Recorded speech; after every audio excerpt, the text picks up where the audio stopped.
It's this transformational moment that I think every company is like, wow, how do I enable this? And how can I use this for my customers? Just months after announcing Agentforce, Salesforce is unveiling its next generation AI platform called Agentforce 2.0. Tell us how big companies are using Agentforce. I know already it's being employed. I've never been more excited about anything in my entire career. Salesforce dove into agentic AI quite early on and developed Agentforce, which I know you were lucky enough to be customer zero. We were treating it like an old school chatbot.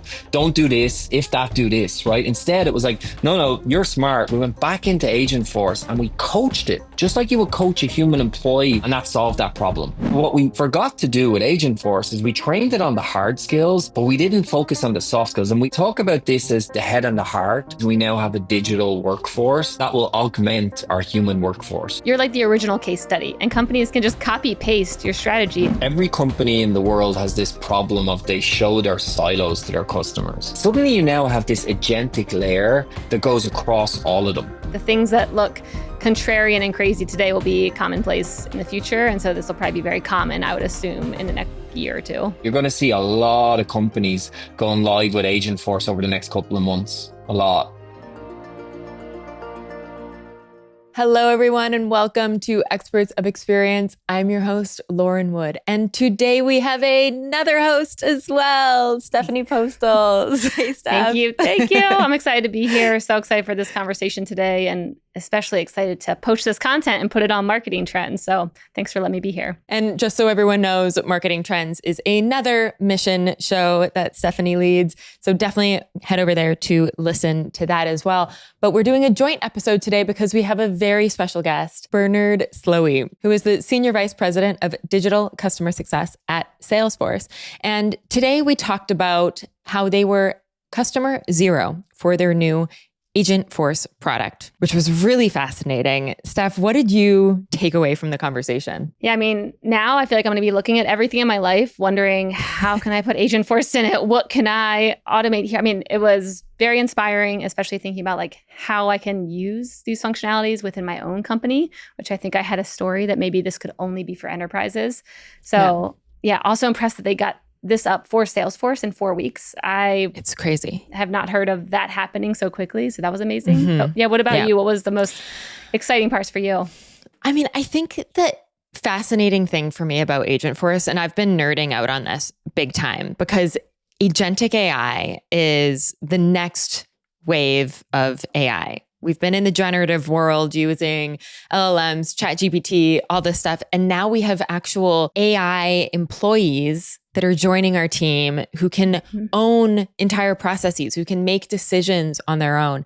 And that requires us to think very differently about how we are using AI and training AI and actually coaching AI to do what we need it to do. And Salesforce has really been a pioneer in this space. And they've been very early. And I think that Agentforce is really the best example in the market of an agentic AI that is enabling customer experience to really be what it should be. And so it was really cool to hear Bernard talk about their experience of being their first customer and the learnings that they had in actually utilizing it and how they're helping other companies now do the same. So I thought it was fascinating. Yeah. I'm really excited about this episode. Yep. The authenticity was real. He definitely talked about some stories that we won't share now. Got to get into the episode, but very fun just hearing some of the little mess ups and the feedback they got and LinkedIn posts that got a little crazy and comments. And so if you want to hear about that, you want to see how to dive into the world of agentic agents and see how it can transform your life, this episode was lit. Yeah. Let's get into it. Bernard, welcome to the show. It's so great to have you. I'm very excited to be here. Thank you so much for having me. So we want to kick it off by taking a trip down memory lane and talk a little bit about your history and what you've seen over the past, decade plus in the tech space. And I know you started your career in customer service as a project manager at AOL. Is that correct? I actually started as a tech support agent for AOL and worked my way up to project manager. Tech support agent. Yeah. I was a tech support agent part-time when I was in college. That was where I started. Amazing. And so you've seen a lot of change. Can you tell us a little bit about what you've seen since then until now? Yeah, you made me feel old, by the way, when you said that, which kind of made me laugh. But it has been a while. I have been in it It has been a too. while. Yeah, God, it's incredible change actually when I think back on it. Because I started as I was in college and I needed a way to fund my college activities. I worked for AOL in the evenings and on weekends, and I used to be a support agent helping people set up AOL on their computers. And even if I think back to that, like they had CDs to install. And so now it's like even just thinking of a Right? CD and trying to put it in. And it just like at the time that was normal, right? That's how everyone did. Anyone like the cloud didn't exist back then. Everything was mainframes. It was local. And so, yeah, it was an interesting job because I would have people, I couldn't see them. So now we're all used to video calls. That feels really normal to us. Like it was literally Hmm. just me Hmm. talking to someone and them trying to describe their problem to me and me trying to describe steps for them to do. And so even if I think back to that and where we are now, just on this call, right? Or I think about my son and he uses, FaceTime to call home to my grandparents in Ireland. Like it's just amazing the change in technology that we've seen in that time frame, both in our personal lives and also in enterprise commercial. And our ability to support customers as well. Like if you think about being on the phone, walking them through a physical action of putting a CD into a computer to Yeah. download, now it is just a whole other level of automation and ease Yeah. as well. And so I'd love to hear, AI agents is the big conversation. We're going to talk about AI agents a lot today because of Agentforce and all the incredible work that Salesforce has been doing. What makes you excited about AI agents, especially as we look at it in the context of where we've been, even in the past 10 years? Yeah, I think we have like these moments in time with technology, like every 20 years or something, there's just something that transforms it. Like if you think about the service industry, it started face to face. You had to walk into a physical store or whatever it was. And so you were limited in the hours of operation of that store, right? Then we had Hmm. teleservice, right? All of a sudden you could phone someone, right? And that was a big transformation in technology, right? Seems kind of weird to think about that now, but it was. It meant people could be available longer hours. It wasn't just the opening hours of the store. But then we had the internet. Right. And then it all became very much self-service. Like every single company in the world has a portal that you can go to and try and find out something about their product. And everybody starts in Google. Everyone searches, they go to YouTube, they try and figure it out themselves, probably before they even come to you or come to your company. And so now we have this moment in time, which like anyone who used ChatGPT, that first moment you used it, you kind of went, wow, it's these moments in times where it just transforms technology. And so now you have this way, these agents that are going to enable you to have 24/7 availability. It's always there. It's always available. It's trained on all of your content. You don't have to like predefine these specific scenarios. It has access to everything that you want it to have access to. And it's incredibly accurate. And the other thing that's amazing is like today, a lot of our interactions are text based, but voice is coming at us fast, so you're going to be able to deal with these AI agents. And it's not like a robocall. It's actually, natural human language. It feels very, very natural. So you think about that in the service industry space. It's like, I'm going to be talking to an agent that's going to be helping me solve my problem or it's help guide me on onboarding, whatever that might be. So it's this transformational moment that I think every company is like, Hmm. wow, how do I enable this and how can I use this for my customers? I think it solves so many of the problems that we've been seeing in the customer experience space. For example, when we call, I mean, this is still to come, but when we call a company and we have to then choose the button or choose who we want to talk to and go through all of this, it's so laborious. And now we are just easing so much of that friction through AI. And I'd love to just take a quick step back to make sure everyone understands what we're talking about when we talk about AI agents, because this is still new. Can you define it for us? Yeah, I think like people still trip up a little bit on like chatbots and agents and kind of what's the difference. And I think we've all had an experience with a chatbot on a company's website. And generally it tends to be a bad experience. Chatbots historically, like you had to define the logic that was in the chatbot. What I mean by that is you would write a dialogue. You would literally say, if this, then that, if this, then that, if this, then that. And if you asked that specific question that chatbot was trained on, it did an okay job. It had no emotion, no intelligence, it just helped with that thing. But if you went off script, if you asked it something that it wasn't trained on, it is a terrible experience, right? So now with these AI agents, something like ChatGPT is trained on the internet, right? So it's incredible the access it has. But what we do at Salesforce is we give you the capability to train Agentforce on your content corpus. So instead of me having to suddenly like write all of these dialogues, I can literally give this large learning model access to whatever content I want to give it access to. And so now it can answer any question straight out of the gate related to that content.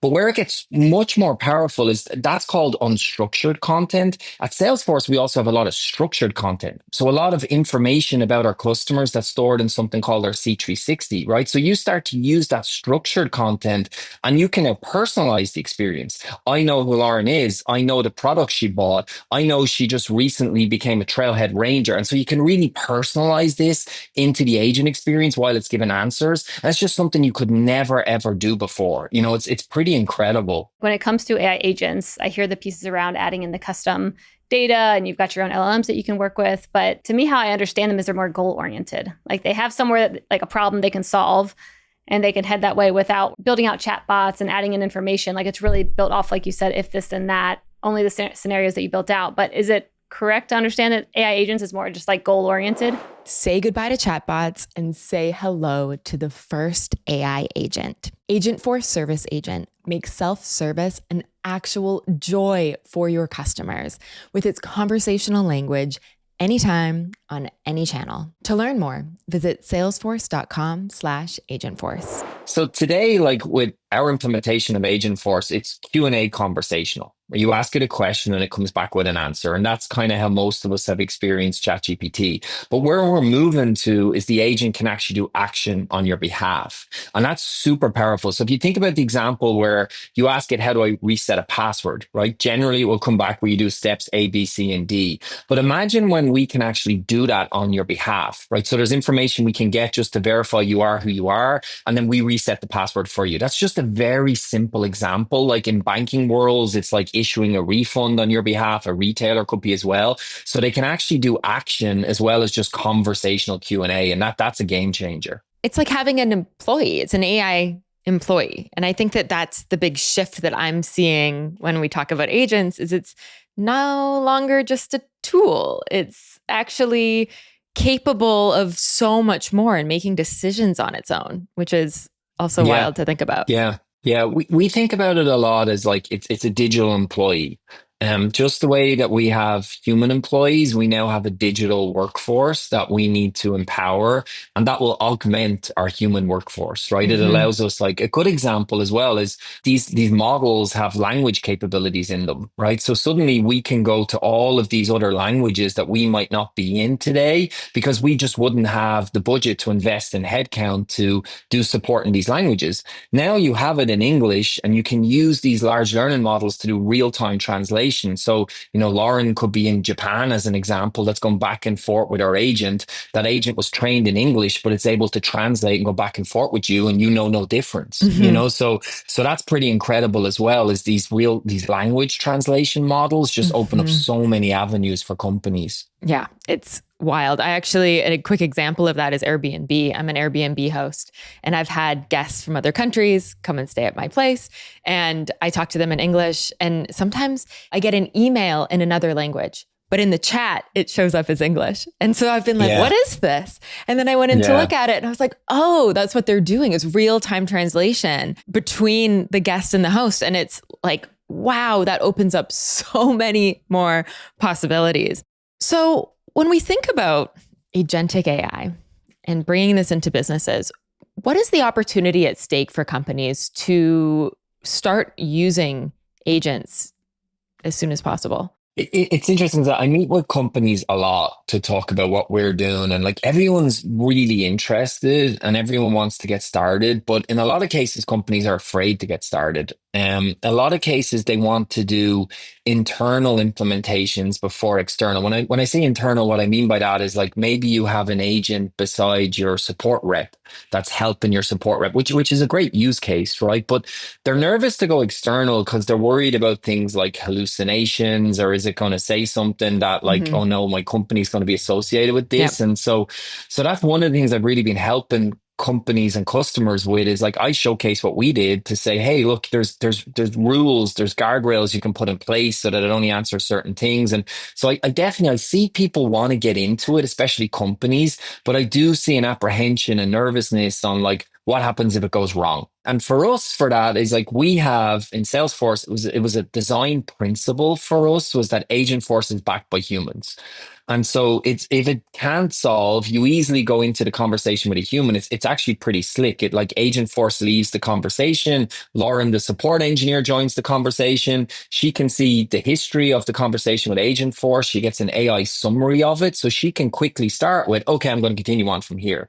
And so I think that's an important design principle to help companies, is it should always be backed by humans. Otherwise, you're going to dead end. You're going to dead end people and frustrate them. What kind of company is this for? I'm thinking at least as like a small business owner. Is this something that a small business owner can use, or is it right now really for enterprise companies who do have a lot of data and a lot of things that they're trying to automate? I think it's the full spectrum, Stephanie, which is kind of what's amazing. Like if you're a small business company today, like you probably can't have like a support phone number, right? And like, because you're not going to invest in that headcount. You've other things you need to be worrying about, right? And so suddenly you have the ability to have support, right? You could have a digital agent on your website that's maybe answering some of your top questions from your FAQs. And if it can't answer, maybe it submits like an email a case where one of your humans can come back afterwards. But I think it goes all the way from like small SMB to massive enterprise. Now, obviously the use cases are different and how enterprises are going to think about it, but I actually think it helps give SMBs a leg up, because suddenly now you have this digital workforce that you can leverage to help you go faster. It seems like companies will be built off of this model, like of Agentforce and having a bunch of agents. It's like a whole different way of building a company. But even when thinking about these different marketing leaders that I talk to and the teams that they have, like they're thinking about team structures different. And I think actually startups might have a really great advantage of like, I have no employees currently, but I can have some digital ones. And now all of a sudden I have 5 or 10 departments that are all, these digital employees. Yeah, totally. It's crazy. Like it's often sometimes that you have that advantage when you're new, is that you can build around this technology that's there versus having legacy hold you back a little bit. I see this a lot in my consulting work because I work with a lot of startups who are in that position where we kind of have a blank slate, or it's not too hard for us to take a step back and redesign how we're approaching AI, especially AI and CX. And then I also work with organizations that are much larger who it's challenging. Like we have to really change our fundamental structure in order to now work with this AI and bring it into our existing system.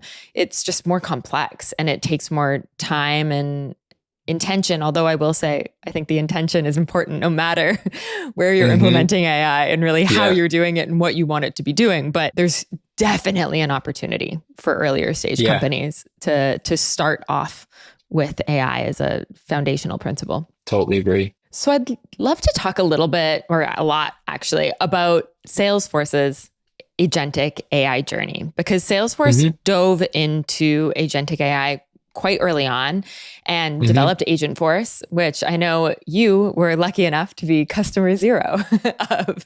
And I want to get into that story and understand, one, what was it like really bringing in an agent workforce into your team? And then we're going to get into the lessons and the learnings and all that good stuff. But first, tell us just what was it like starting to use this? Yeah, it's kind of crazy to think about. Like we have our big sales conference, Dreamforce, around September every year. And we had Dreamforce last year, which we pivoted to Agentforce as a company. Like Agentforce just kind of happened like this as I said, this technology exploded. We were very lucky that we were working on an incredible product that could leverage that. So our whole Dreamforce conference was pivoted to Agentforce. And I was kind of standing there, I was in that conference, and I was like, wow, if anyone should be an amazing use case of this, it's what me and my team do, because we're responsible for our help portal at Salesforce, which is where customers go when it gets like 60 million visits a year. It's like the second biggest portal at Salesforce. And it has a lot of content. It actually has 740,000 pieces of content. And it does a good job. People find what they need, but we always heard two common pieces of frustration. It's too much content. I can't find what I'm looking for when I need it quickly. And so that was the opportunity with Agentforce, right? Is you can now have this conversational experience, ask it a question, get the answer you want, and go back and forth. So I challenged my team. I came back from Dreamforce and I said, let's get this up and running in October. So that was 4 weeks it took us. And that shows how easy this product is. Because if you think about Salesforce, right, it's a massive B2B enterprise, hundreds of products, it's complicated. And we launched on October the 11th. So it was just over, I think we were 4.5 weeks that we got it up and running, and we launched it on our help portal, which was pretty incredible. I've been in, I worked for Microsoft for 15 years. I worked for GitHub. I've been in lots of technology companies, and to get something like this launched so quickly just showed the flexibility in the product. Did you tell anyone that you were doing this, or did you like run on the down low where you're like, I'm just going to see what I can make? And surprise! No, surprise, we're live. Here you go, Mr. Benioff. You're a great example for you now. No, we did tell people we were doing it. I felt like we were the perfect use case. I think service is a great use case, right? Like, because there's a clear ROI, right? It's like, hey, if we can have customers solve with this agent, then more of them are getting the solution what they need, etc. So you're seeing a lot of companies as they look at these agents.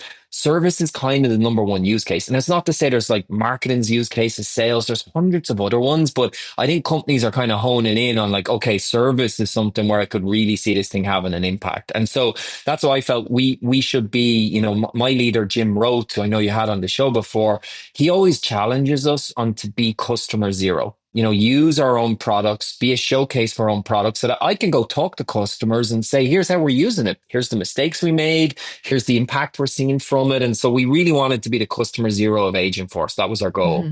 Which I think is generally, if you can be your first customer, you always should be, just as a principle when it comes to customer experience, because that allows you to really learn deeply what your customer is going to experience. Totally. So like launching in 4 weeks is insane, especially if you think about how new this technology is and how complex the Salesforce system and help center is as well.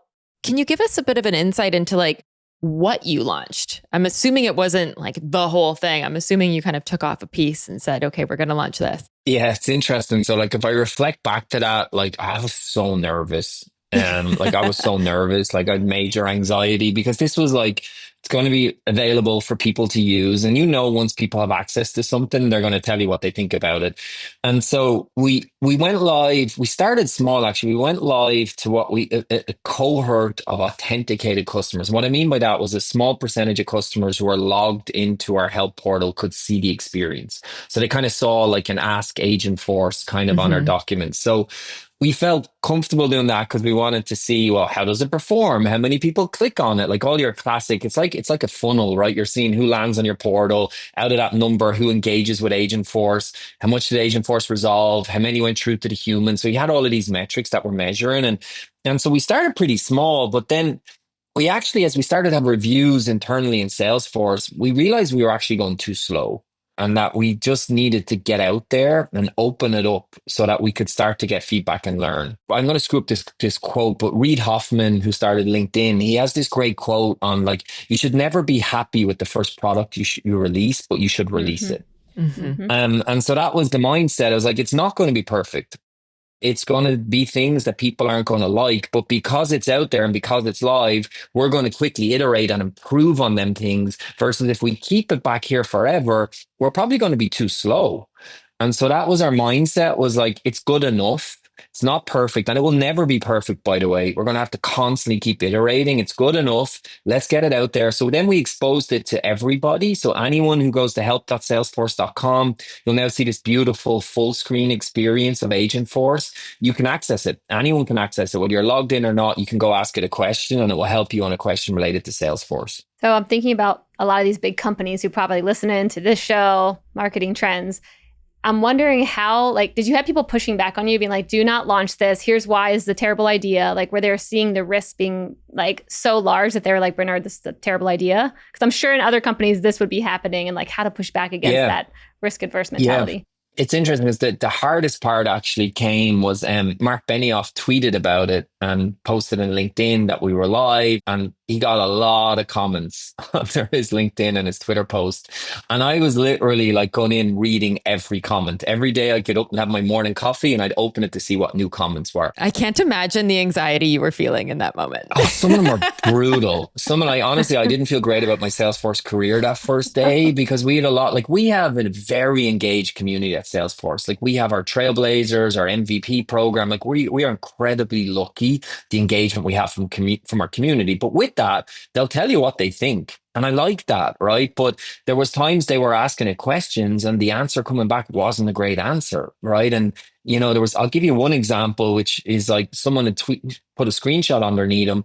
They asked a question about integration with a competitor product. And we kind of said something about the product and then had a link to that company's website, which is not a great situation, right? I was like, okay, I'm definitely gone. This is the end of my career. And this is like one of the learning moments of agents, by the way, is like what we did then is we have something called Agent Builder, which is where your prompts live. So these is like, you teach Agentforce. There's something called the global instructions, which is like a topic where you teach Agentforce the world it lives in. So you tell it you're part of Salesforce, no code, right? It's all in natural language. And you tell it, I want you to speak in this voice and tone.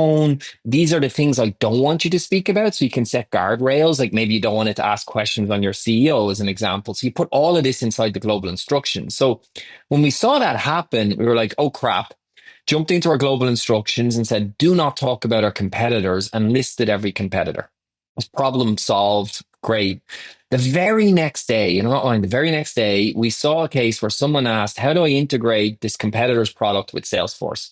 We have great content on that. But what happened? Agentforce didn't answer, right? Because we've given it this strict guardrails of what not to do. So this was the learning moment for us. We went back into Agentforce and we coached it, just like you would coach a human employee. We told it, we deleted that guardrail and we said, listen, you're a Salesforce employee. You're a customer service agent. Put the best interest of Salesforce in everything you do.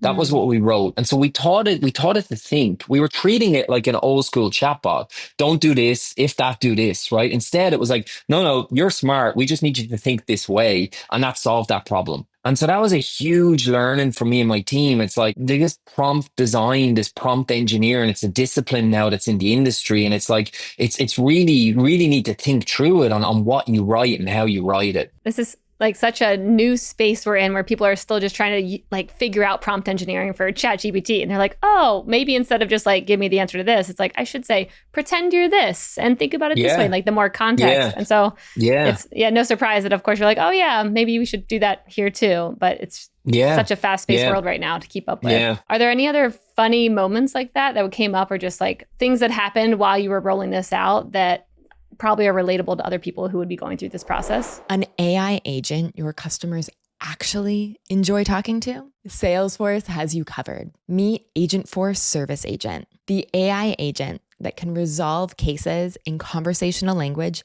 anytime on any channel. To learn more, visit salesforce.com/agentforce. I think maybe coming back to Lauren's question, which I didn't do a good job of answering on, of like risk averse versus pushing. Like we definitely had like people internally, like I used to, like we obviously Slack, Salesforce, it's a massive product for us. And so we all live in Slack. I would get Slacks every single day from people in the company giving me examples of where it didn't do a good job. A lot of the times they were people that were very knowledgeable in Salesforce products asking it a very detailed question. And a lot of the times the problem wasn't Agentforce. The problem is the content in the back end that it's trained on. If you don't have good content, right? If you like, it's only as good as the knowledge it has access to. And so like, and people will go and they try it with ChatGPT and they go, well, ChatGPT gives me this answer. I say, yeah, but ChatGPT has access to the whole internet.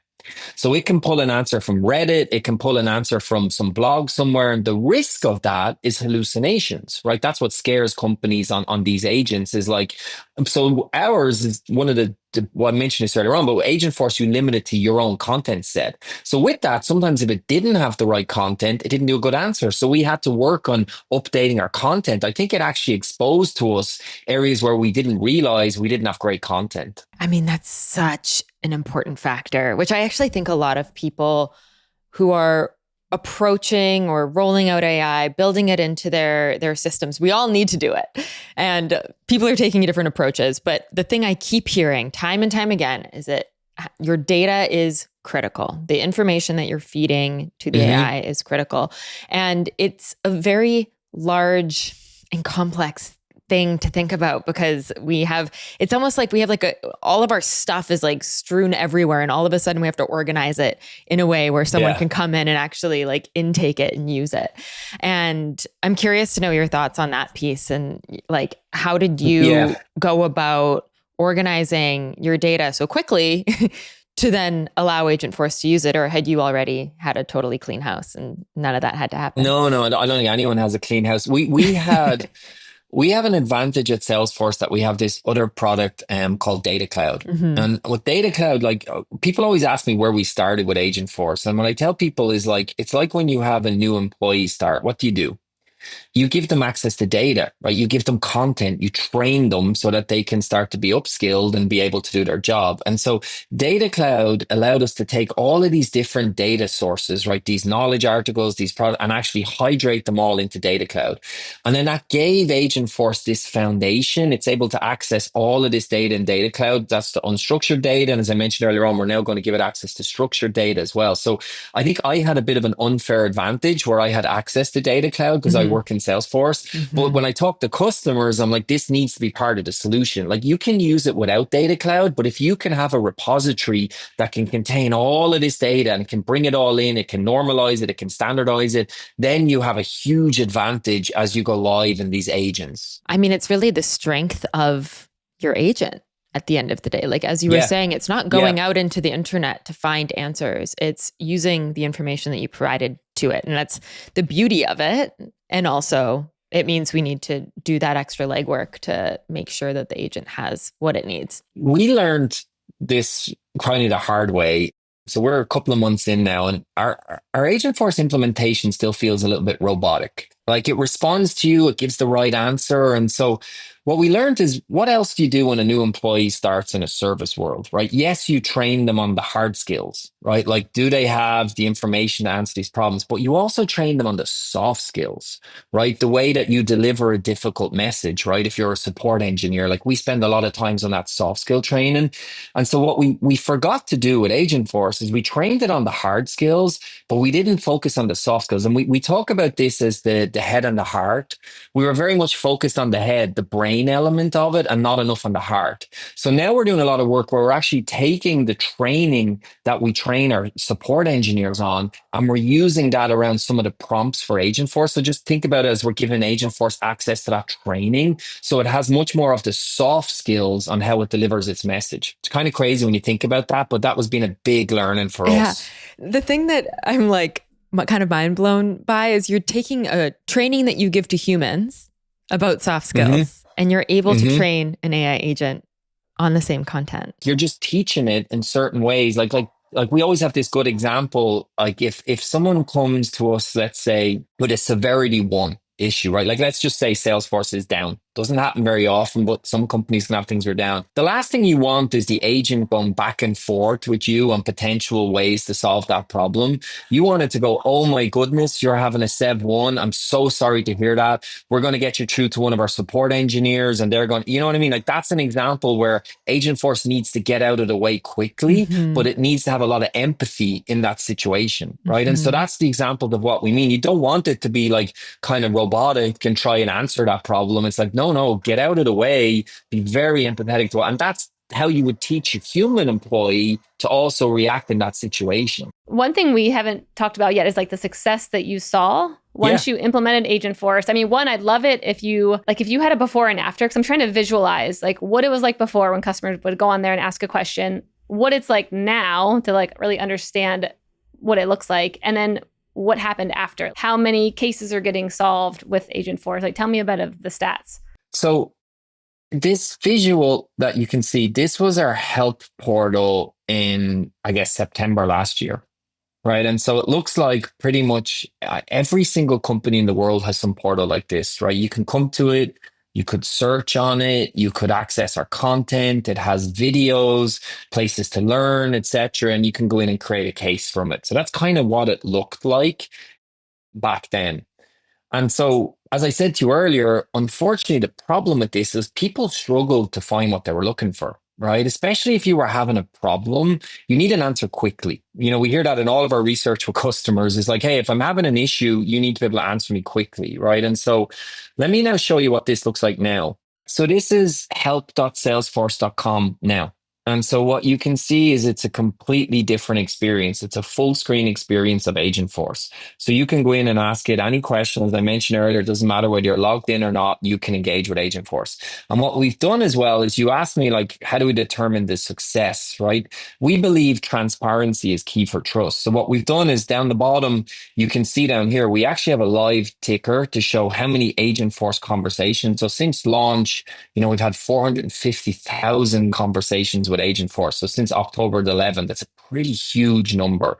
And then you can see we also try and show our human tickets as well, because we want to try and show people. But what I want to show you is just something a little bit cool here now. And I go, you can click on this, here's how.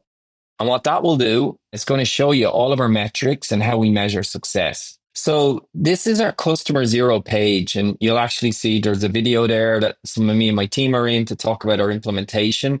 But what we show you is you can actually look at all of our data and you can go back to any date since we launched.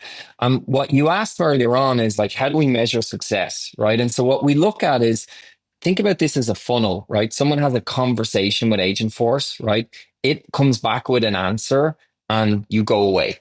And we consider that resolved, right? So you asked it a question, you came back with an answer, and you go away. You don't, when I say go away, you don't go on to create a case with a human.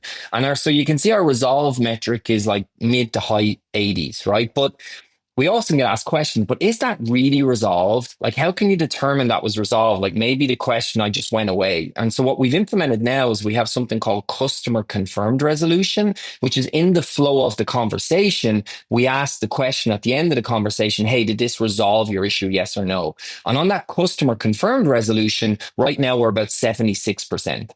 So that's a really good data point for us, that like all of these conversations that you're having at the highest level, it's probably about 80 something. And then customers are telling us it's about 76 when they answer that question. The other two metrics I just wanted to show you, just so I can help explain it, is we also look at this thing. This is the Agentforce conversation handoff. So you can see that 4%. So that is that week, 4% of customers who engage with Agentforce got handed off to a human support engineer. So that was that kind of flow that I was telling you about. Like, it's really critical to us that it's an easy flow. The other metric, which is interesting for us, is we have this thing called abandon. And let me explain what abandon is you can kind of see the Ask Agentforce in the bottom right-hand corner. So a certain percentage of customers click Ask Agentforce, they open it up, and they don't ask it a question. And we're really interested on this, on why is that happening? And we think some of this is to do with kind of UX UI, where people are like, oh, that's one of them old school chatbots. I don't want to engage with that, right? And so they don't ask it a question. And so that's something that we're working on, is how do we kind of pull more people into the experience? But that is kind of the metrics that we measure today. And what's pretty cool on this site, by the way, is we have lots of blogs on how we did it. You can There's Jim Roth up there, you all know very well. And so we're very transparent. Here's all of our information. Here's how we launched it. Go look at it and see what you think yourself. Man, this is awesome. I love the ticker numbers on the homepage. I just feel like it's kind of gamified. I'm like, I just want to sit here and watch it go up and see how many humans are involved. And yeah, that's fun. And can we also talk about the sales strategy here? I mean, you're literally showing like we are using this and here's the results that we are getting in real time. I think it's something like this point about transparency is so critical. It's always been critical. But when we talk about AI, it is ever more important because customers, whether they're B2B or B2C, will trust you more if you are transparent with when you are using AI versus when you are not. And we see that in the data. And I just think it's a really great, great website. Yeah. You did a great job. Dude, I got to admit, the ticker was not my idea, but I love it. And at first I was like, a ticker? Why would, because like it's going to hit like 500,000 soon, you know, and you're like, wow, like that's a pretty incredible number. And then, to your point on transparency, Lauren, like if we're not using our own products and we're not showing them, like, why would a customer buy it? You know, so it's this like this trust piece of, okay, Salesforce is using it. Here's all the metrics we measure. And like, we debate the metrics as well. Like people are like, well, is that really a resolution rate? And we're like, yeah, you're right. We need to do better there. And so we introduced that customer confirmed resolution, which is people actually telling us, yes, you solved my issue, you know? And so we're just like any support leader in the world. I have the same pressures they do to kind of show ROI and all of that sort of thing. And so we're transparent. Here it is. Here you can see it. I love that you guys are like, you're like the original case study and companies can just come in and like copy paste your strategy. And by you doing all this legwork, I mean, I think about back when I worked at Google, we were always trying to figure out metrics of like which ones mattered. And we used to get excited about ones. And then people would come in and be like, actually, you don't want that metric to be high. That's bad. That means they're having a problem. And like, there was always so much debate. And so the fact that you guys did this first and you already have like a whole entire, like, basically you can copy this entire strategy and just do it with another company. But I'd love to hear about who else has done this? Like who else has copied this? I love what you said there, Stephanie, because one of the other things that we like had these long debates on is that handoff to human. Internally, we call that escalation rate, which is a real support mindset metric. And you say that to people externally and like, they're like, what's escalation? Is that a bad thing? And so at that whole page you saw, our marketing team built that page. So we partnered heavily with our marketing team on like, how can we tell this story easily to customers so they can go use it? And kudos to our marketing team. Handoff to customer is way better than our human is way better than escalation rate. But the thing I want to tell you about, like we had a long debate because that escalation rate was down at like 1%. And sometimes it was 2%. And now we're at 4%. And people are like, oh my God, what's going on? And it's actually at 4 because it was too hard to get from Agentforce into a support engineer. We had too much friction in the process. And so we've simplified that process. You can literally come and go talk to a human, talk to an agent, whatever that might be, and it will create your case and send you through. And so we think that escalation rate will probably get a little bit higher. And we're okay about that because that means it's a good experience for our customers, which is the most important thing we're doing. But it's interesting because people can get driven by metrics, you know, it's like, oh no, it's at 4%. It's like, yeah, but that's a good thing, you know? And so that's just like, as you talk about that Google and that like debate and metrics, we do that a lot internally as well. I think that this piece is something that so many companies struggle with, especially as a CX leader. I would always say, let's make the experience best for the customer, but it's not always the most cost efficient way because it's better if we don't have a human talk to them. If we just make the customer figure it out themselves, or if we just have the AI do it, it's a cheaper option, but it's not the best experience. And we all know as consumers that when you want to speak to a human and you can't speak to a human, there is probably nothing more frustrating. So I share this story with my team all the time. Like when I was kind of earlier in my career at Microsoft in Dublin in Ireland, we had this project that was literally called Automate and Eliminate. And if ever there was a name on a project that tells you you're doing the wrong thing, Automate and Eliminate was that. And like, I remember I won like a gold star or some monthly award at Microsoft for driving up this number of Automate and Eliminate. And what did we do? We just made it really hard to get to the human. We put lots more clicks in the flow. And so we saw people drop off and we were high-fiving each other. So it's my example of like whatever leadership defines is like, these are the metrics. These are the things. Sure, you can do things to do that, but it can have terrible, terrible impacts. I think it'd be fun to hear maybe some lessons that you've gotten from either Microsoft or any previous companies that have influenced what you're doing with Agentforce and how you're thinking about, like we were talking about with metrics or building out a team or really anything you're working on? I'd love to hear a bit about that. Even if I think about my role, I'm the SVP for digital success. And someone called me recently in a webinar a unicorn, which I didn't know how to think about that. But like what it is that not many companies have a leader and a team that are 100% focused on the digital experience when you think about service, right? A lot of the times, like I got passionate in this in my career because like I used to lead Windows support for Microsoft, massive support footprint, thousands of support engineers. But I always say like no one gets up in the morning and says, I want to contact support, right? They're all going to go online. And so like I started to really kind of hone in on digital and spend a lot of time there. And then kudos to Jim Roth, he created a function and I joined to come lead it. And my team we wake up in the morning thinking about how can we improve the digital self-service experience for our customers. That's our day job. It's not an art. Like I find in many companies, they have people that run functions and then like, it's like, oh, and also you should think about digital. And so that's the big thing for me is you have to have people that are invested in it. I have a team of over 100 people now that are working on like Agentforce is one thing we work on. We have other things, but they're all waking up in the morning thinking, how do we improve the digital experience for our customers? Whether that's, that's not just support motions. We also think about success motions, right? You've bought our product. How do we help you onboard? How do we make sure that you're getting the value from that product so you renew? Right? Like that's critical. Like support's kind of that moment something goes wrong and I need help, but we also need a great digital journey to help you on. And that's what my team 100% focuses on. And that's been a big learning in my career is like, you need people that's their day job. That's all they worry about.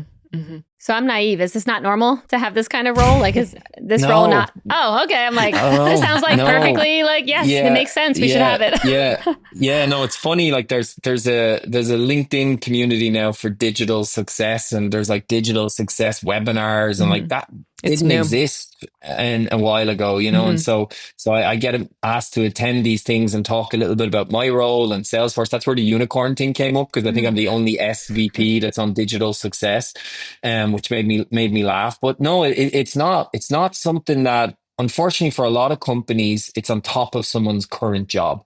Yeah, I just heard a quote in my interview the other day where someone's like, the things that look contrarian and crazy today will be commonplace in the future. And so this will probably be very common, I would assume, in the next year or two.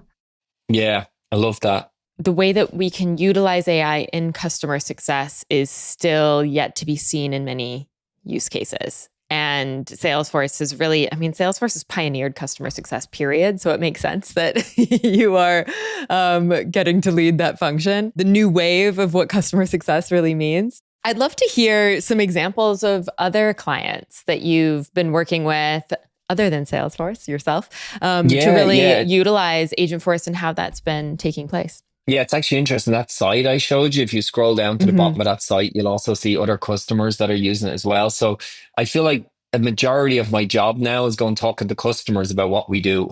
So that wasn't my job a couple of years ago, but we have some great examples. Like OpenTable is a big company that's using AI agents now. And so we share with them what they're doing and they kind of share. I also want to learn from these other companies, by the way. Like, how are you implementing and what are you doing? What learnings can I take from you? So OpenTable is a huge one. Vivint, I actually have them in my house, their security alarm system, camera system. If you go to their website, you're going to engage with an agent. Remarkable, which probably behind me somewhere. It's a really cool. Have one that I'm using right now. They're the best. Yeah, incredible. And the best, amazing. You go to their website to engage with support and you'll engage with Agentforce. So they're just kind of 3 top of mind examples. Like there's huge companies that we're working with right now. I can't kind of get into the names of some of them that are getting ready to do implementations. And so that's where me and my team come in a lot because we share what we did, our lessons learned and our mistakes, so that they can get ready to go live. So you're going to see a lot of companies going live with Agentforce over the next couple of months. A lot. Are there any key questions that you keep getting asked, especially among these larger companies coming in? Are there themes where people are asking similar questions? Yeah, well, one of them you all touched on earlier, which is a kind of around the data hygiene. right? Like we actually, there's this new terminology my team were talking about it recently, which was a new one for me called data collisions. Which is like you have data that, content is a good example where maybe you've a couple of articles and something that's similar. And maybe you're using like an acronym name or something, and the agent can't pick the right piece of content. It's a collision of that content. And so that comes back to this kind of data hygiene piece that you asked about earlier. It is really important that you have the right data. We've spent a lot of time actually culling older articles, right? Stuff that's not relevant anymore so that the agent's not trained on it, so that's definitely a very, very common one. The other one I would say is the experience from agent to human. We talk about that a lot, like, because in our experience, it's like you have a choice. You can have the human join the chat. So, they come in, it's a seamless experience, or maybe you don't have the time at that moment. So you can create a case to like have someone come back to you at a time that works for you. And so we spend a lot of time designing that experience. And so a lot of customers are like, how did you do that? Show me how it works. And so that's another one that we spend a lot of time on as well. Do you have to go through like expectations with them? I know when we talked previously, you were kind of talking about how a lot of people come in and they just expect AI to work right away. This better be perfect. It better fix all my problems. And you had a good analogy around like, would you treat your employee that way in week one? Be like, what did you do? Yeah. Why'd you mess that up? You got that thing wrong. I can't remember the name of the bias, but as humans, we have a bias for machines that machines should always be correct. And the great example is like self-driving cars, right? Like we're afraid to let them onto motorways because there's like is 0.000 whatever percent chance is that it'll have an accident. Humans have accidents all the time. Right. So self-driving cars are actually a safer option than a human. Right. But we don't want that to happen until it's near perfect. Right. And so it's similar with some of these agents. It's like people expect the answer to be perfect all the time. And it might not be. And it might not be for multiple reasons. Like we talked about content. If the agent doesn't have access to the right content, if that content's wrong, then your agent's going to be wrong. And so there's so many reasons there's so many reasons behind it. Like I gave you the example earlier on of like, if you don't like the prompts aren't positioned the right way, then it might respond in a different way than you want it to. And so there is that expectation setting. And that's why I think that experience agent to human is critical because you need to make it easy that someone can go, oh, actually, you know what? I just want to go through to the human. Yep. How have you gone about creating the guardrails beyond just here's the content to pull from, but especially as we think about the more like empathetic skill set of the agents, how do you like set values in place with the agent, and how have you made those decisions around what to train it on? It's interesting, actually. We spent a lot of time as a team just thinking about like, what do we not want it to answer questions on? And so one example is we have a simple guardrail that you should only answer questions on Salesforce products.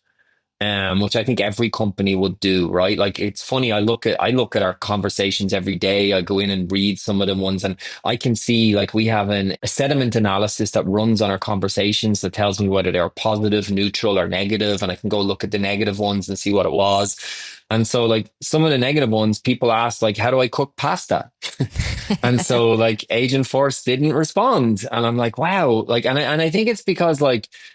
People think ChatGPT, and so they want to go ask it anything. And like, no, we've confined it into the world of please don't answer anything, just answer questions related to Salesforce. So that was one. It seems obvious, but like that's a design choice. If you want, you could give like these things access to the internet and say, hey, go answer all of these things.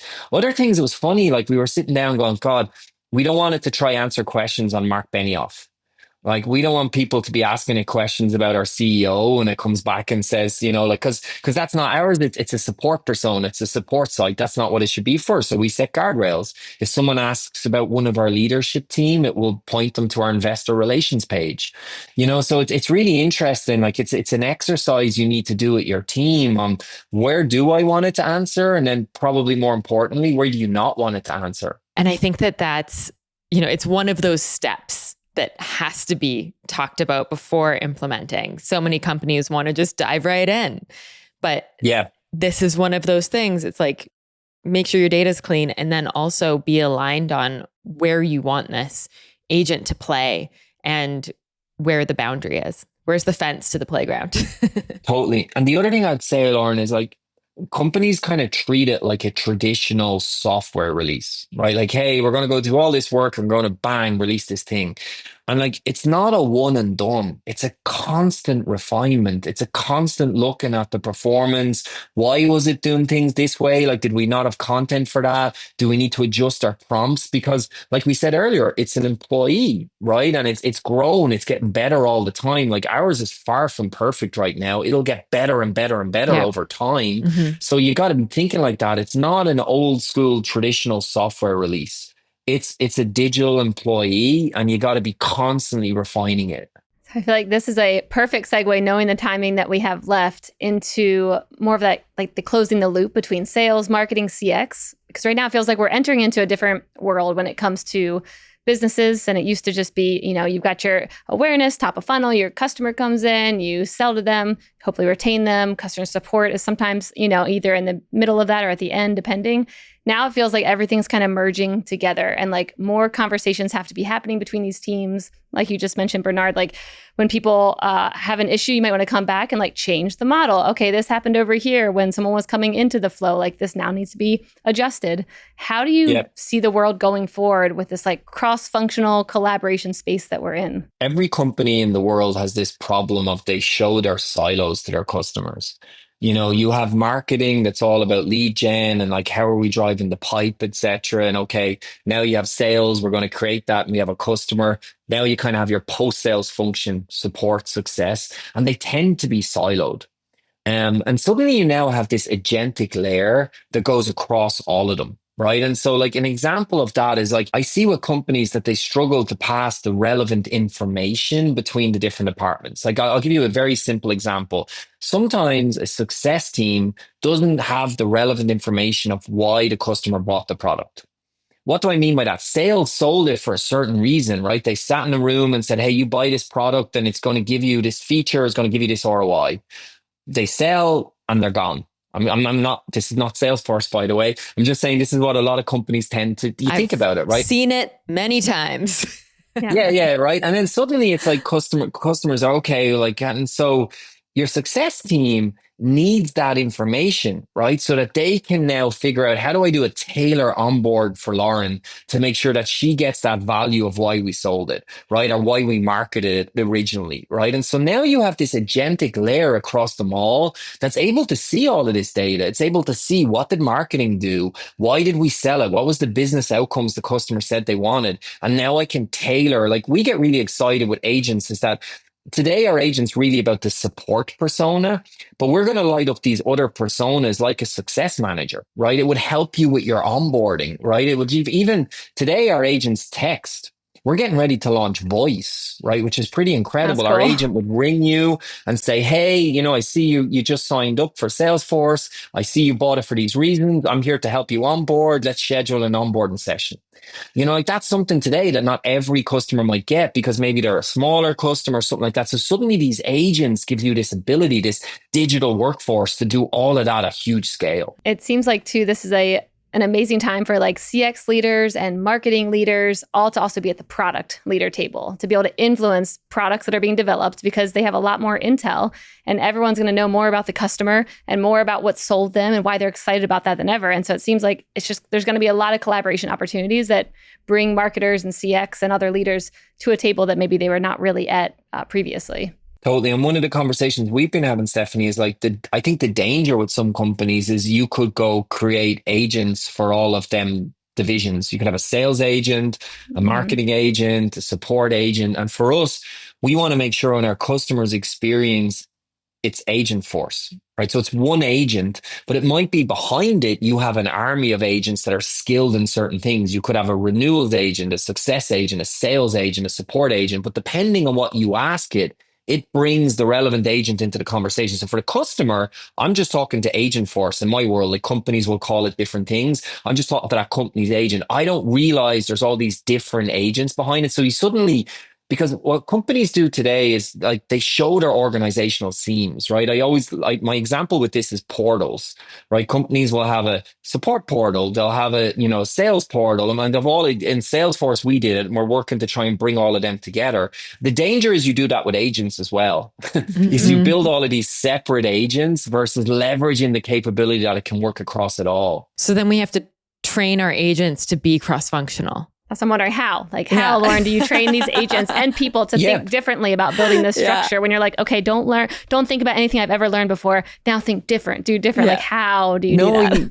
You can still have, so you still have like your subject matter expertise, and your company should still build your sales agent, and your support team should support. But what you have with Agentforce is we have this agent to agent transfer. And so what it should do is based on the question Stephanie asks it. So let's say like you ask it, like maybe you have a licensing question or a pre-sales type question. In that scenario, Agentforce is able to recognize that question is related to this domain. I'm going to bring in this agent to answer that question. It's more about the technology recognizing what the customer's intent is and then bringing the relevant agent into that conversation. Okay, that feels a little easier. So instead of me being like, oh, this feels like it's a customer support question. I don't need to know that as the customer. I just need to go and be like, help, SOS, this is what I need, blah, blah, blah. Like I'll just voice it into the system, and then behind the scenes, they'll know like, oh, actually that's a finance thing. She's having billing problems. Coming back to if we're using structured data, and let's say you are a customer, right, and you're logged on,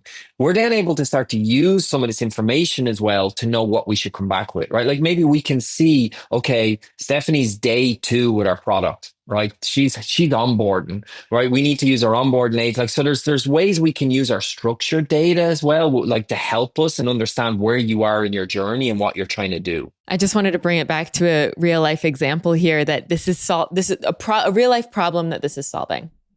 When we call up a number and we wait on hold and then we get through and we end up being on the wrong number. And then they're like, oh, let's transfer you to this other place and you can wait on hold over there again, which is the most frustrating thing in the world. And this is the beauty of agentic AI is that the consumer or the customer no longer needs to deal with that because the AI knows what it is that we're asking for and can directly put us in touch with the right agent where we don't have to wait on hold because it's AI. Totally. And it knows who you are, Lauren. Yeah. That's the most important. It knows who you are and it's tailored that experience based on who you are. Mm-hmm.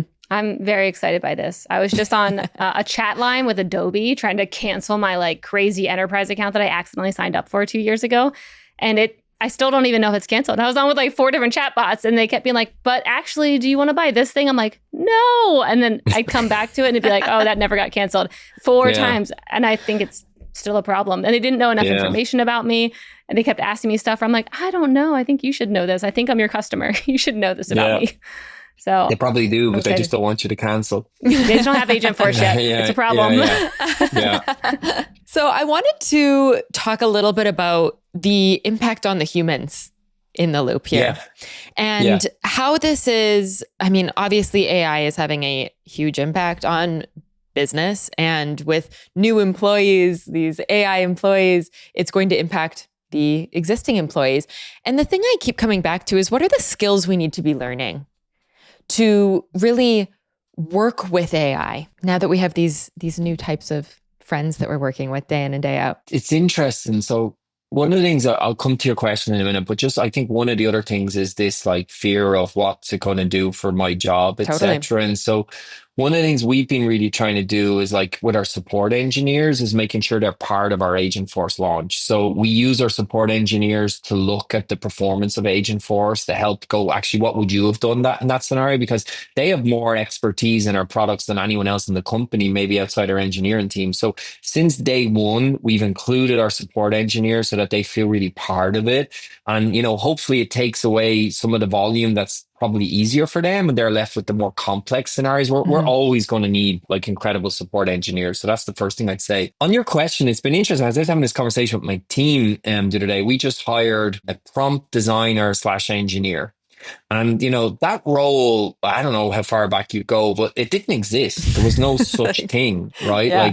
And I was even laughing because I was super curious on what type of applicants we would get. I was like, God, does really have when people put like 20 years experience or something and there's no possibility of 20 years Yeah. experience. So I was like, I wonder like who's going to apply for this. We actually got a rock star. I can't wait for her to start. But like to your point, there's these new roles starting now. We have a director of our LLM operations. You'd have told me 2 years ago I'd have a director of LLM operations. I'd be like, what are you talking about? Is this English you're speaking? And so I do think it's up to people to start training on some of these, like depending on what your interest is, like, UX designers, there's now this prompt design, which is a new flavor of UX design, and then there's understanding these models and more about them. So I think it's really exciting. I said it to my team, it's like, wow, look at us. We're blazing a trail. We're creating these new opportunities. There's opportunities for existing people on my team are getting more deeper into it. It might create new roles for them. So it's kind of cool, to be honest with you, on some of these roles that are opening up. Yeah. I mean, with any technological innovation,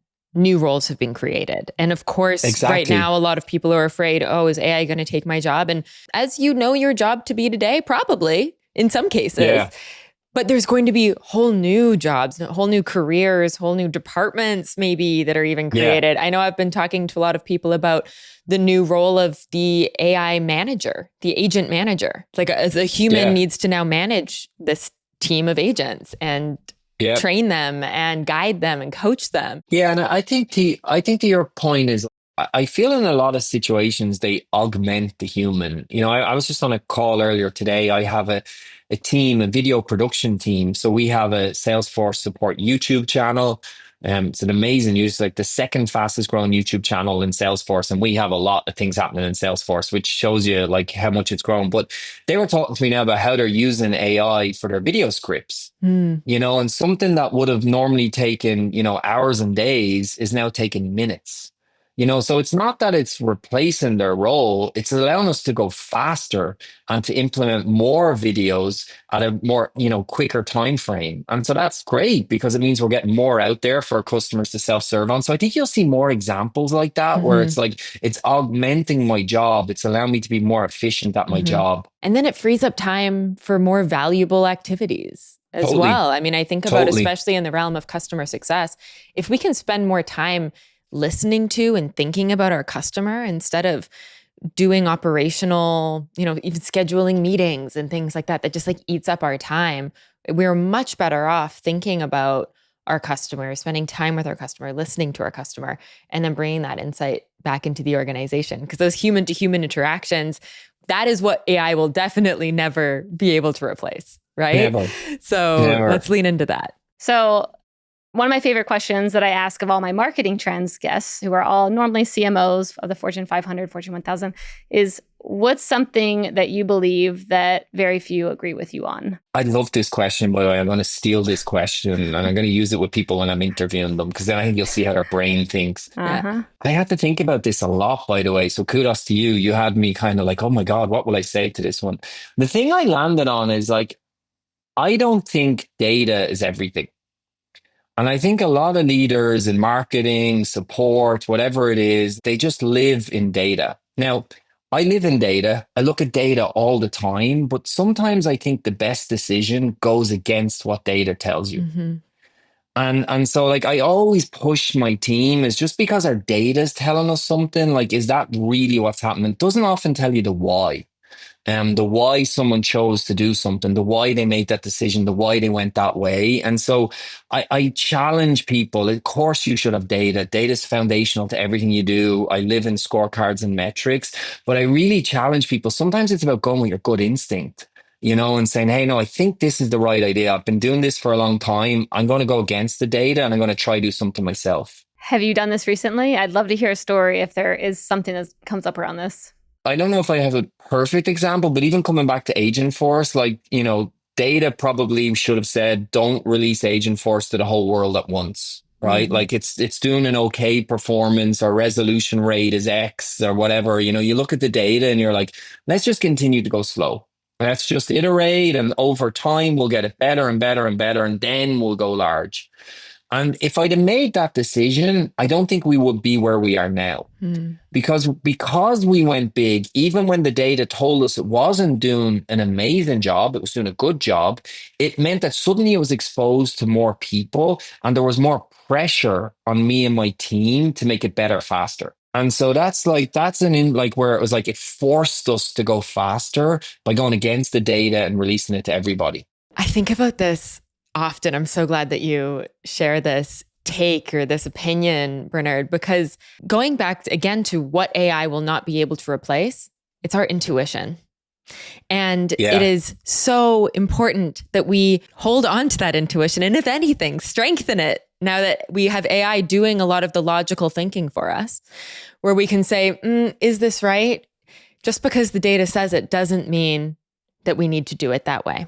It is insight, it is information, we can take that, but we still need to use our human critical thinking skills to decide, is this the right way to go? Totally. And your intuition is built up over years of decisions, bad decisions, things that went wrong, and so like AI doesn't have that, and so sometimes your human instinct is the best way to go. It's the best way to go. Yeah, AI probably a lot of times has all the risks that have ever happened in however many years it's been tracking data. And I think what's amazing about humans is being like, I'm going to do it anyways.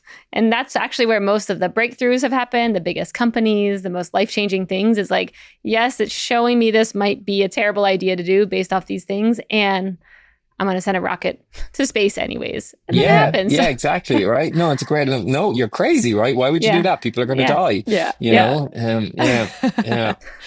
Have you changed how you lead your team at all now that AI is such a big part of your day-to-day? I think it's a lot of my focus right now. And I actually kind of worry a little bit that I spend so much time here. Like my team has lots of other elements. Like I talked about like our YouTube channel. I manage all of our email campaigns for onboarding. And there's just like a ton of things to my team. And I worry actually a little bit that I'm so much of my time is in Agentforce that people that aren't working on it in my team feel like they're not working on the big shiny thing. And so it's about prioritizing my time and making sure I'm still spending times in other areas so that they can see that it's because it's not all Agentforce.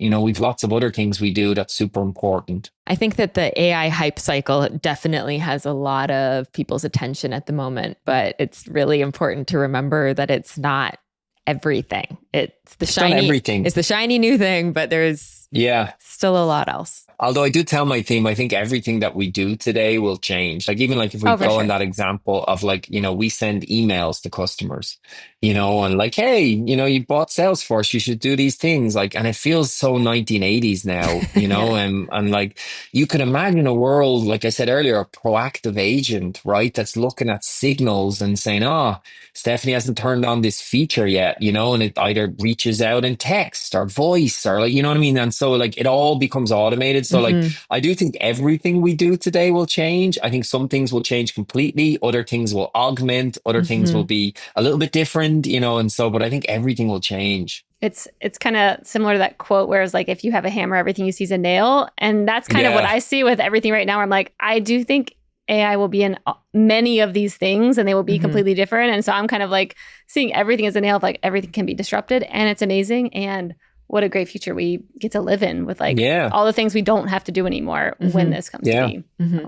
Yeah. Like how much do we use ChatGPT now? Oh my gosh. In your daily life, I mean, on that point, I actually have a question for both of you, which is, what is your favorite personal use case of AI? Yeah, no, I have a good one because someone actually shared it with me. We're going on spring break vacation in a few weeks, and someone shared to me about like actually putting into ChatGPT where you're going on vacation, who you're going with. I have an 8-year-old son. These are the things I like, etc., etc., etc. Here's how long I'm going to be here. Here's the food we like to eat, and it gave me a tailored inventory of what I should do on my holiday.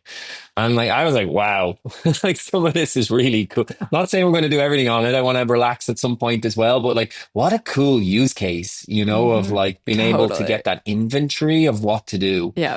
Oh, that one's way more fun because I'm like, I think about the stuff that I'm in now and it's still so work related, but I love having it just like poke holes in anything I'm doing. So if I'm, for example, coming up with, some questions for an interview with Bernard, and uploading the whole document and being like, pretend you're like a top podcast host and tell me which questions are going to result in a lame answer and which ones are going to go nowhere and which ones are more thought-provoking and contrarian. And and I keep making it poke, and then I get a new one. And I'm like, now look at this one and tear it apart and pretend you're a CMO. Like, what won't resonate with you? What parts don't you care about? Like, basically be really aggressive with everything I'm giving you. And it just, I feel like gives me very cool. Such good output by saying, pretend to be this like cutthroat killer in the podcast industry. I'm like, okay, this is great.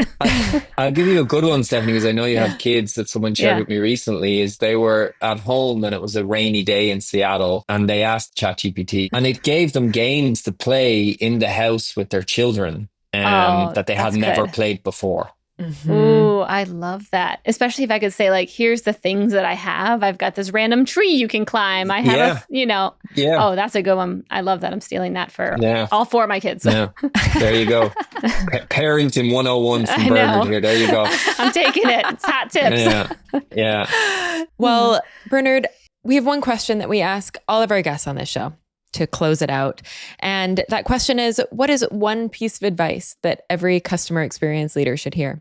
Oh, that's an easy one for me because I talk about this a lot. Is I don't think the word customer obsession, I find people say them words and they don't really mean it. Yeah. Like it sounds good. It's a nice thing to write on a wall, but like you got to be spending time, even in the digital space, right? Like Agentforce is a good example. Like I read every day some transcripts from Agentforce, the ones that were bad, right? I'm meeting with customers. I'm meeting with our MVPs who give very critical feedback on like, what should we be doing different? How do we make it better? And so like, I think to be truly customer obsessed, you have to be looking at your calendar and going, how many hours a week am I actually talking to customers or reading something that was interaction with them? That's what it means. And I just think if you're in the world of CX, that is critical to anything you do. And it goes back to the data point you made. It's not just the data. We have to actually have those conversations, really be there with our customer, listening to them, understanding what's the need behind their need and digging deeper with our questions.